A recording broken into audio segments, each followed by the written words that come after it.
Hey, what's up, everyone? Morey Croson here from the Performance Lab of California, and we have another new breakdown for you today on Wallace Spearmon. He's another 200-meter runner. I know I've been doing a couple of these lately, but big thing with this is actually a recommendation video. That's a big reason why I wanted to do it.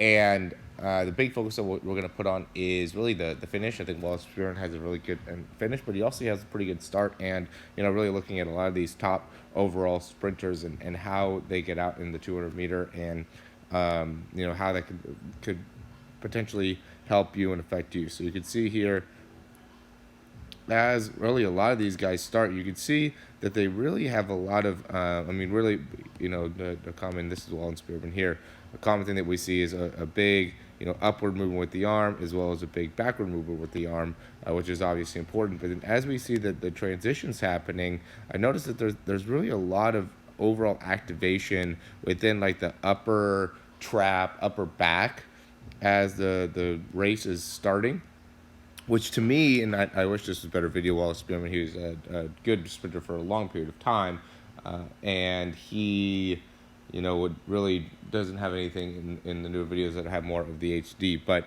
anyway, you can see that there's a lot of overall activation there in the upper back, and what that does, that just makes it so you're a little bit lighter on your feet as you're beginning to get going during the sprint. So where that ends up helping you out is making it so you're going to be able to be a little bit more forward and a little bit more, light on your feet is the easiest way to put it. And so obviously by doing that, that'll make it so you could get a little bit faster overall turnover, a little bit faster contact time, which is also going to be able to help you out over the long term. One of the things that Wallace Spearmon does really, really well is he gets that stride going really, really nicely, and that's how he ends up catching these guys really quick, is that he's just really focusing on opening up, especially in this first 200. Yeah, you want to be able to have that turnover, that first 100, but you really got to be able to open up here and be able to eat up ground in order to get into those really low numbers. A lot of times I see guys when they're going around those curves, especially if you have some instability within your hips, you end up not being able to get a nice full reach all the way through, which if you aren't able to reach well in this turn, then you quickly become behind. So you really got to be, during that first 100 turn, you got to be able to focus on really extending out it with each one of those steps as you're picking up speed, or else it's going to be very, very difficult for you to be able to get to those really low numbers. All right, and then as we see him go and get to that final turn again, see, look at how much overall distance he's picking up per stride. Now you can see, and especially on this one, just because he's so far ahead of everybody, you can see the looseness that he has in his overall movement. Now, one of the things that was brought up is, like, he looks like he's running really weird. And so why is it that he's running really weird?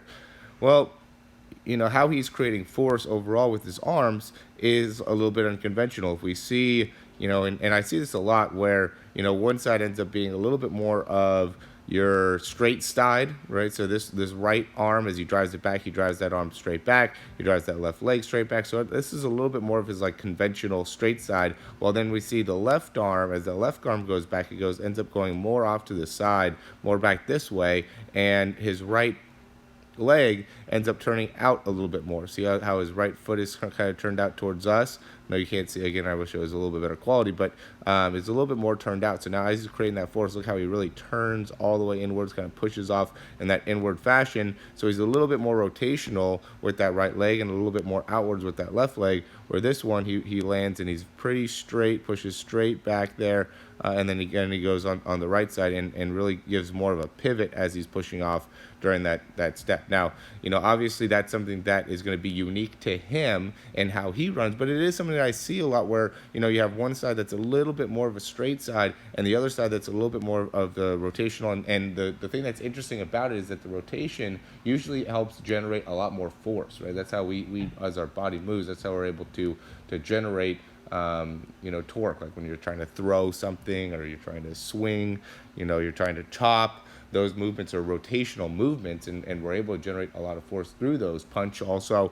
And so if you're able to establish which side is more of your stability side and which one's more of your rotational side, it can help you in really building more speed and power off of that, which is what he does a good job of. And also why it looks like he's running a little bit weird is because one side is really generating a lot of rotation, the other side really tries to stabilize that rotation which makes it so he almost has like a sideways type of movement going on. So when that left shoulder is pulling back, he kind of drops down with that right shoulder. He's a little bit more conventional and straight up. So it looks like there's a little bit more of like he's almost like being swaggy, as he's walking, like, or as he's running, he's like has that little, shoulder dip. So that makes it so there's a bit of a change in his overall run, which adds the interesting part to it. So I do, and I recently made another video that's somewhat, about this as well. And I do think it's something that you guys want to be able to, better understand and better utilize, and then be able to,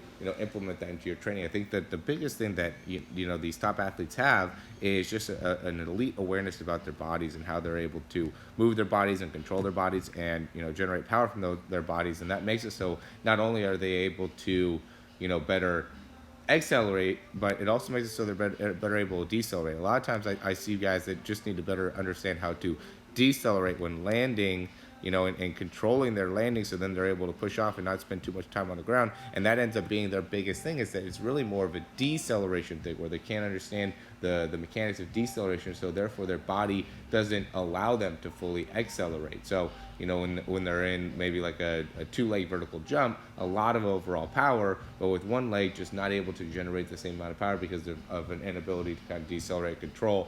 And so that will end up obviously long-term impacting your performance in any type of run or jumping type of activity. So that ends up being the more that you understand about your body, that's why I always say getting these breakdowns, I think, will really help out athletes out, because it gives a lot of information about you and how you can improve, which is obviously something that's instrumental in being able to improve your performance. So yeah, as always, guys, thanks for watching these breakdowns. If you want to get a little bit more information about your actual run, want to get a breakdown going, I do have a deal going where you get a massage gun, like basically like a hypervolt, massage gun, and a breakdown, both of them together for one low price of $129. I think it's a great deal, especially going into the new year. If you guys are really looking to work on your running mechanics, I think it's a great way to be able to do that and help you out. So if you have any questions about that, let us know.